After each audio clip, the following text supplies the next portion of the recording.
Hello mga pamangkin, kumusta kayong lahat? Ngayon lang ulit ako nakapag-video eh. Bali ang gagawin ko ngayon, maglalagay lang ako ng flowers dito sa base. Bali kahapon may event kami sa Indian wedding sa Medyo Mayra. Ngayon, medyo sumobra yung bulaklak nila. Ibig sabihin, marami na kaming nailagay, marami ng bulaklak at over decorated na. Kaya itong sobra, iniuwi ko na lang. Tapos ngayon lalagay ko na lang dito sa base para meron kami bulaklak dito sa loob. Ito nga pala hydrangea. Hydrangea. Meron ako ready ditong base. Ito yung base na tago-tago ko pa. Pero marami to dito. Hindi lang iisa yan. Para kapag may mga gantong sobrang bulaklak, pwede kang dalhin dito sa bahay.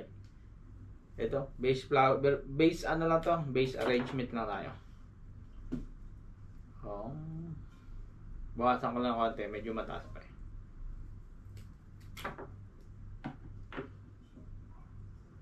Dito sa Dubai ngayon, maganda ang kitaan ng mga florista, lalo pag ngayon winter pa. Malakas ang mga wedding event ngayon dito. Lalo pa ngayon darating na na February 14. Sa totoo lang, may tumawag na sa akin. Sabi niya kung available daw sa 13-14. Nagagawa sa flower shop nila.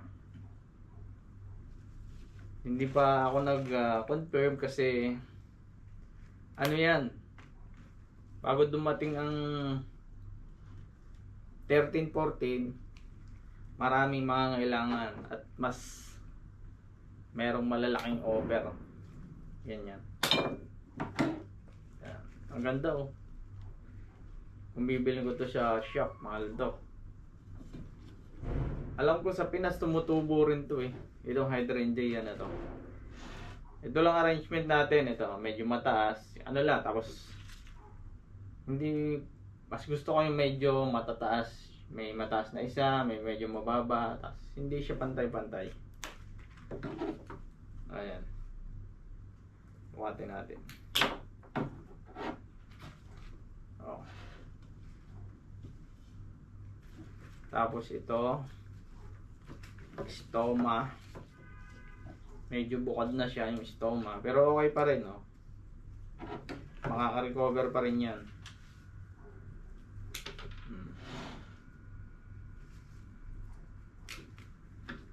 Gusto rin lagi ng asawa ko may bulaklak dito sa bahay. Kaya nung sinabi sa akin ni bossing, pwede mo nang dalhin yan. Hindi na ako nagdalawang isip. Kuha na kaagad. Dark pink, maganda rin. Ilalagay natin dyan sa base na natural lang siya. Tatagal to kung mga 5 days pa. Basta pag nagpalit ako ng tubig, cut lang ulit ng maliit para makasipsip ulit sila. Ganun lang yan para hindi mamatay kaagad.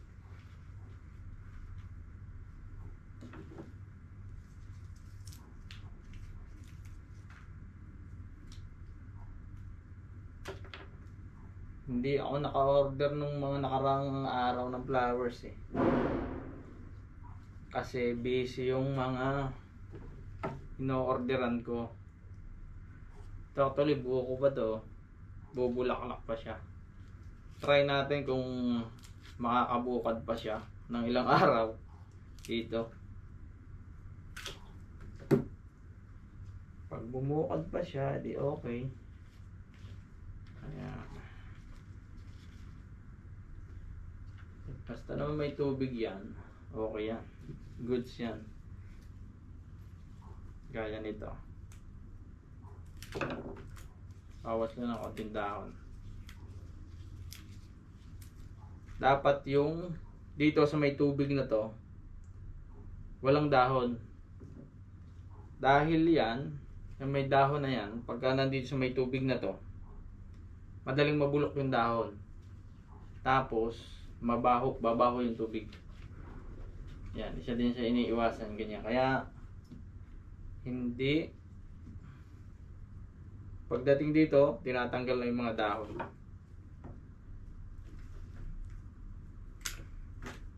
Para hindi mangamoy agad yung tubig.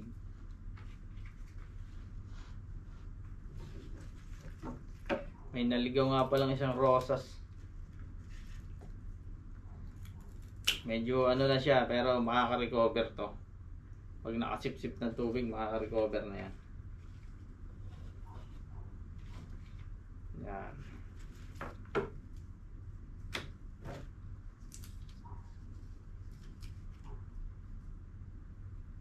Stoma.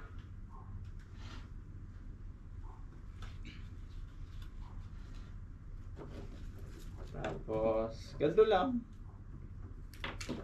Lagay-lagay nyo lang sa base na ganyan.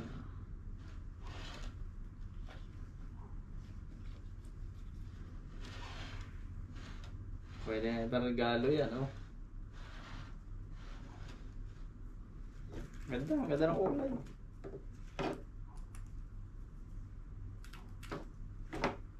Total, malaki naman yung aking base. Okay lang, medyo matataas yung aking bulaklak.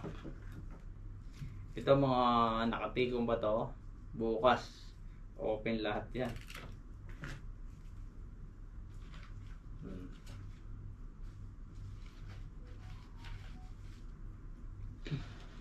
Anito lang, oh.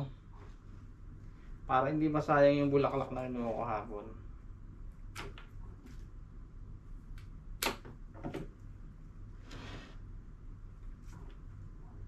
Pag nilagyan ko ng ribbon to, pwede nang iregalo to. Diba? Kaya may ribbon naman pala nga ako dito. Try ko lagyan to mamaya. Pagkatapos natin ilagay lahat to.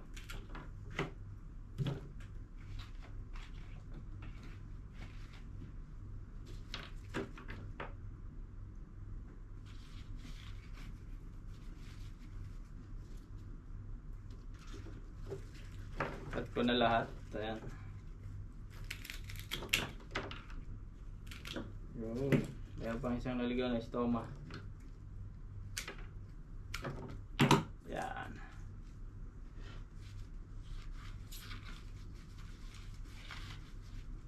Okay.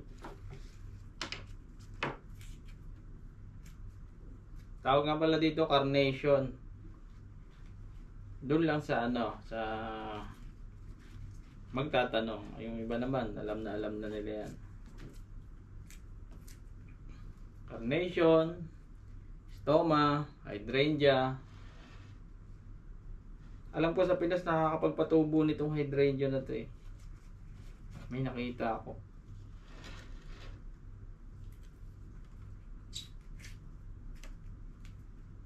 Ito lang carnation. Siguro sa ano, sa malalamig na lugar. Gaya sa ano, Benguet, sa Baguio. Yan.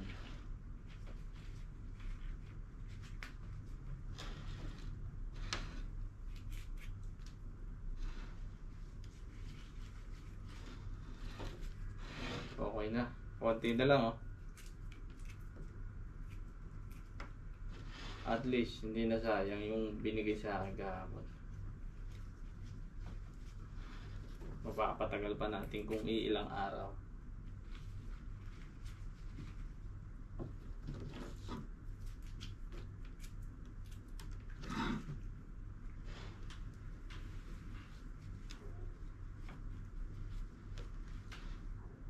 Hindi ko na tinanggalan ng maraming dahon para magmukha siyang puno. Pag tinanggalan ko ng dahon, ano, mukhang empty tong may gitna na to. Oh.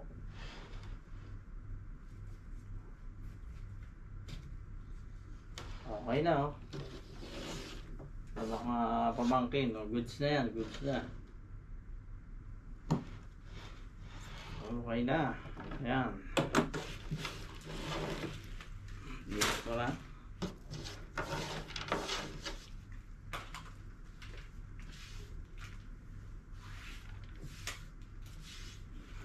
Pwede na. Pwede nang ibenta.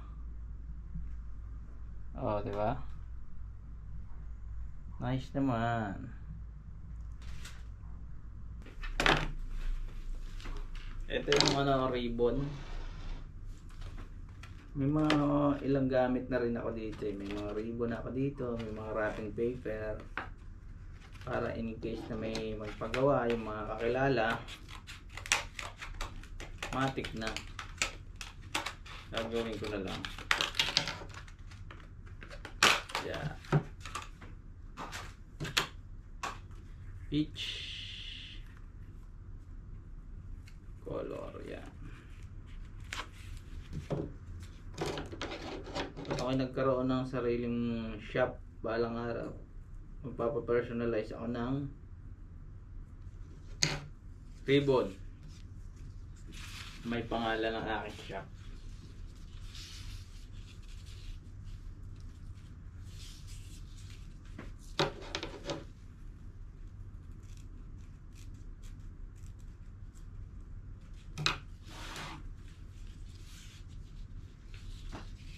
Ayan natin yung ribbon.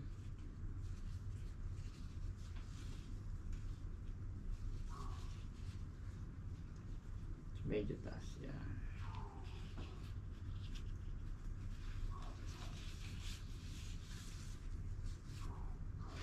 Siyempre, hahanap natin yung facing na medyo maganda. Doon natin itatapat yung ribbon.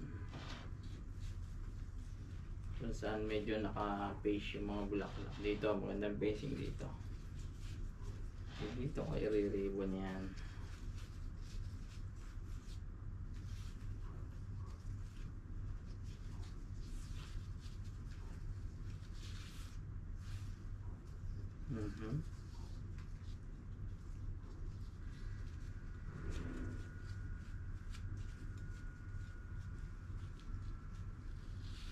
Yun, oh.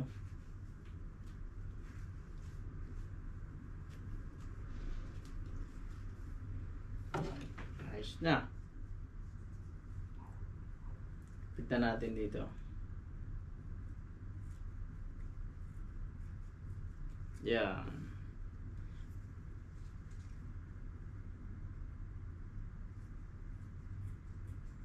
Yun. Okay na sa alright. Okay. Okay na mga pamangkin, oh. Ready na.